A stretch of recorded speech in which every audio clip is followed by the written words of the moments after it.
Welcome to Carbon Ether Podcast where knowledge meets understanding. I am the astute Sharif Prescott.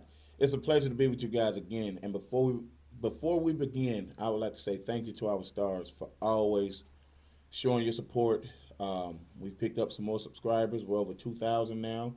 I can't remember the amount of views. I just took a glance at it. Really busy at work this week and working on this information. I ain't even thought to look, but we really do appreciate you guys. You guys are phenomenal, and you're really making it happen for us. I'm not looking for an expedited process to move to the next level. I'm just looking for a consistent process. And with you guys, we've been consistent. And with the new people that keeps coming in, we really appreciate you. I know from the bottom of my heart, I salute you and I thank you. And please don't forget to hit that like, subscribe, comment, and share button. We appreciate you. Salute. Today's show is going to be titled When Humans Became Crayons. I know you guys may think that's crazy, but it's a fact. Legally, I'm a crayon. I'm considered black. And if you are of European descent, then you are a crayon as well. You're considered white. This is amazing. But this is why we're running around here saying black this and white that, when that's black. Black has no standing in law, nor does white. But because we are Americans, we are ill-informed, we are under-educated, we don't like to study to show thyself approved. We like to listen to our peers. We hardly like to fact check. And we run with any kind of rhetoric that's basically thrown our way. Many of us do. Not all of us, but a bunch of us. And that's the saddest part. I used to be one of those people where I've always questioned everything, but I got caught up in the matrix of buffoonery myself. But as you grow and get older and you begin to calm down and change, you see the importance, or at least I see the importance of information, which is why we're here today. Again, this show is titled When Humans Became Crayons. And humans became crayons because that was a rebellion in the 1600s. This guy by the name of Nathaniel Bacon over in the Virginia colony, 1676, was having issues with his cousin, who was also governor of the Virginia colony, Jamestown. He was having issues with his cousin by marriage because he asked the governor to commission him a military so he could combat the indigenous people. In other words, the so-called Indians, and I say so-called because they was being attacked by them and they wanted to be able to stay in their land, on the land that wasn't theirs anyways. Wanted to go around and start slaughtering them, but Governor Berkeley didn't want to do that because he had relationships with them. In other words, policies. In other words, he was doing some business with some of them, but Bacon wasn't having that, and so eventually they kept clashing. Berkeley eventually conceded, gave Bacon what he wanted. Bacon went out, done his thing, and then Bacon came back, and in July of 1676, with the Declaration of the People, accusing William Berkeley, Governor Berkeley, of being unfair and corrupt. Said his policies was unfair and he was corrupt as hell. And the people was tired of it. Now you got to think, this is the 1600s, 1676. When this is taking place. When this first sparks off, this is July 1676. So long story short, Nathaniel Bacon and the boys kept going. They went in a few times. There's no real record to account for how many times this rebellion happened rather. But it was more than two. I think it's 3, 4 more. Eventually they damn near burnt Jamestown, Virginia to the ground. Governor Berkeley and everybody else inside the colony, the rest of the elites, they made it out and managed to salvage their lives. Long story short, during this Bacon's Rebellion, um, they had to come up with a solution. So they began to think, Spitfire, we got to do something to combat this. Because once we bring this to an end, this can never happen again. We cannot have this unification of those on the bottom. So think about that. We cannot have this unification of those on the bottom. And let me tell you why they couldn't have that. Before Bacon's Rebellion, indentured European servants and African laborers were often in the same economic boat. They worked, suffered, escaped, and sometimes rebelled together. There wasn't yet a rigid racial caste system. It was more fluid. It was more about status than skin. So they're poor. They're not even living inside the wealthy spot of the colony. They had to live on the outskirts where the indigenous people, so-called Indians, were attacking them. Now remember, now I want to make note, Bacon was part of aristocracy. His father was extremely wealthy, but Bacon was a troubled young man. At 26 years old is when he first started this rebellion thing in July of 1676. Um, but again, this show is titled When Humans Became Crayons, and you'll see this is for a reason. So, the rebellion. Bacon's Rebellion was a revolt against the Virginia colonial government in 1676 led by Nathaniel Bacon. Bacon's Rebellion included both European indentured servants and labored Africans. This multiracial alliance of laborers deeply alarmed, frightened the hell out of the planter elites, who feared future unified uprisings which would challenge their authority and economic control, as I mentioned a moment ago. It's all about the money. Same thing they're doing now. They divide and conquer us. They're stealing your jobs. They're taking your jobs, that kind of thing. Divide and conquer strategy. And then we got those who be like, well, they ain't going to, anyways. They can't take nothing unless it's given, especially in this day and time with all the damn cameras everywhere. So ain't nobody taking nobody's job. Ain't no black crayon taking nobody's job. We some educated people right now. So, anyways, as I was saying, so the elite had to come up with this idea. They had to divide and conquer. They had to make a real chess move. What was a chess move?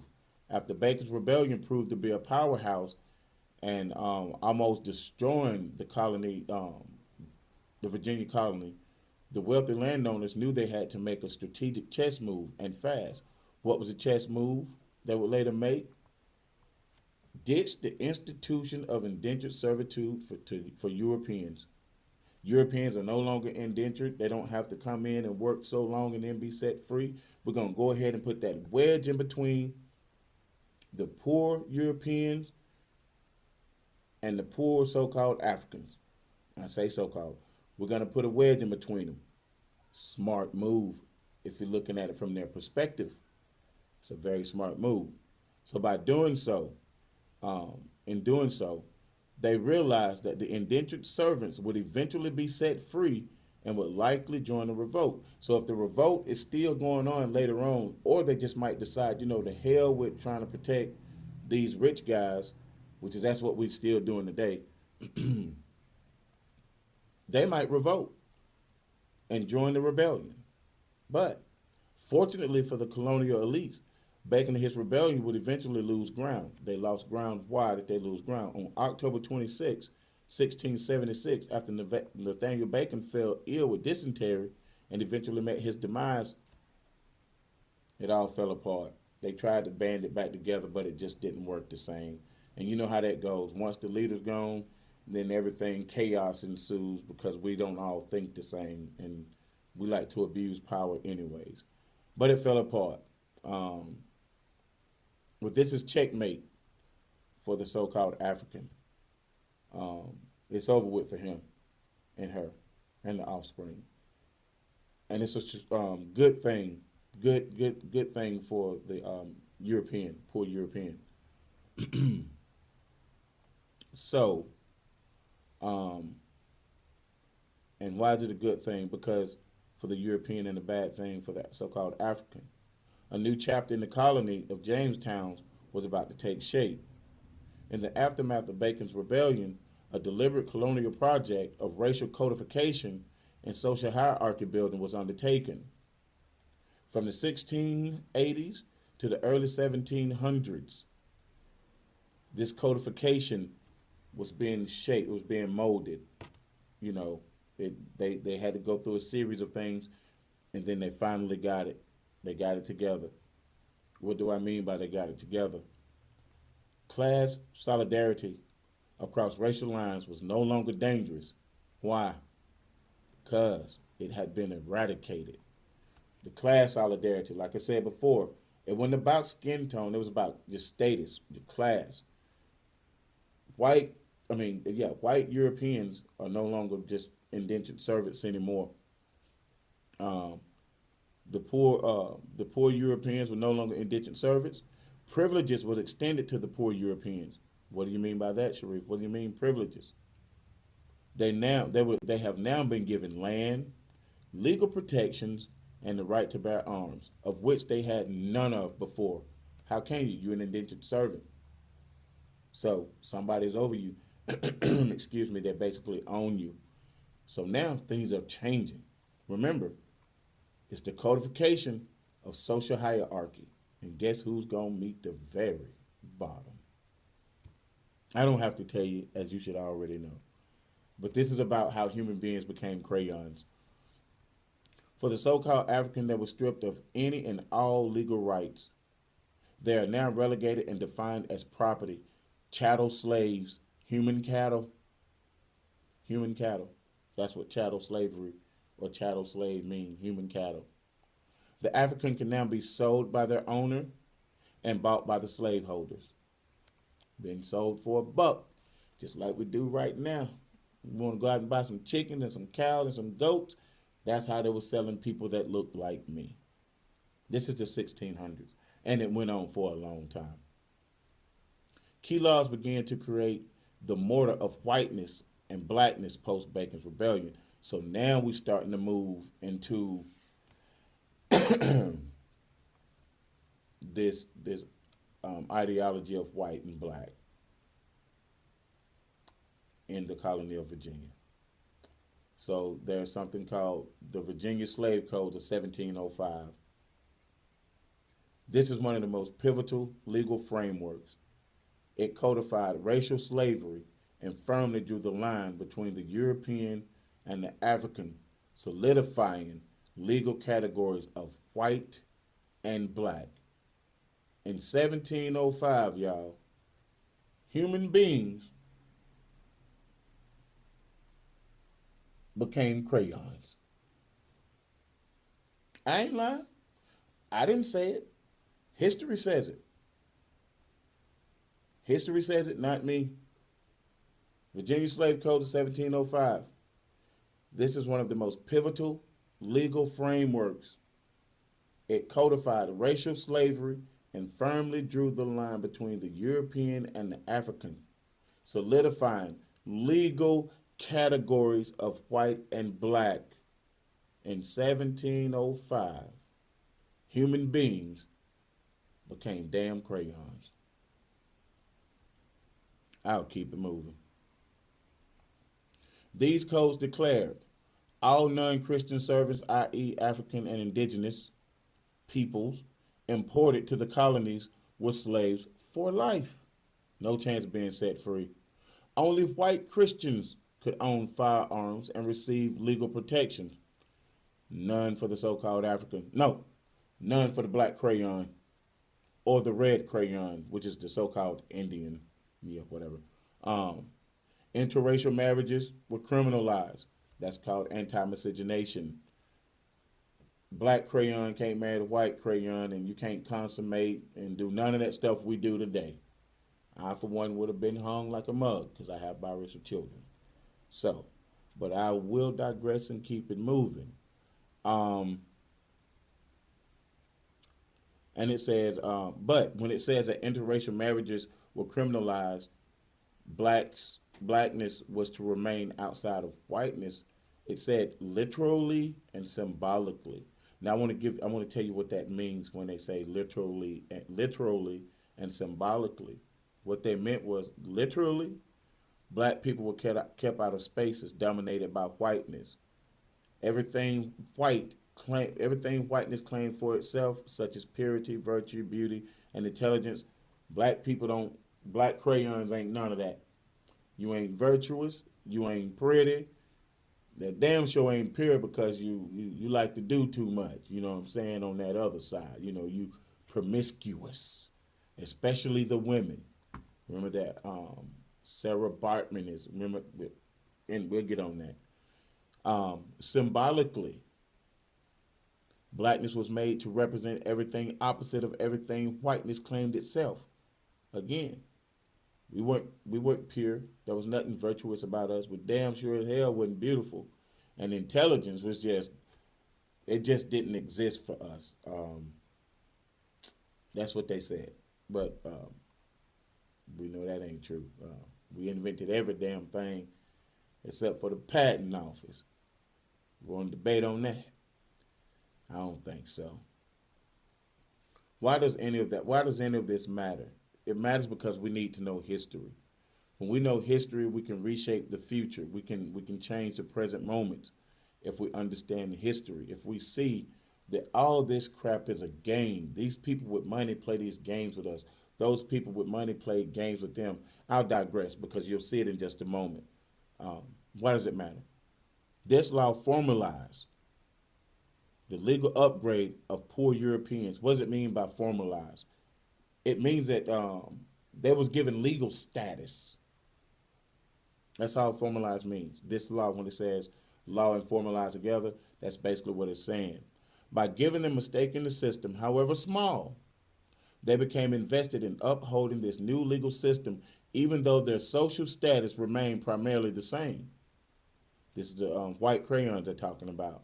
To these new white crayons, they knew they were better. To these new white crayons, they knew they was better off than the black crayons in a nutshell. Well, at least I'm not a black crayon. We got something. The black crayon has nothing. But this is the Virginia Slave Codes, 1705. So remember, I said we was just talking about status and who had what and privileges extended to the poor white crayons. Now, the way the elites were able to extend those privileges to the then indentured servants before they became white crayons um, was something of a legal fiction, which was psychological and material bribery. And this was called racial bribes. Again, the privileges extended to the poor white crayons was called racial bribes, and it was psychological and material bribery. What do you mean by that? Under the racial bribes, the white crayons were given meager social status. He could own land, he could vote, he could sue in courts, and most importantly, the white crayon could really, really, really own as many guns as he wanted. And we know what happens when that crayon, that white crayon, get that gun. My, my, my, my, my. Ain't no place safe. And I'm not saying that to be ugly. Let's look at America. School shootings. Who in the hell shoot up schools? In every nation of people, we do crazy things. Without a shadow of a doubt.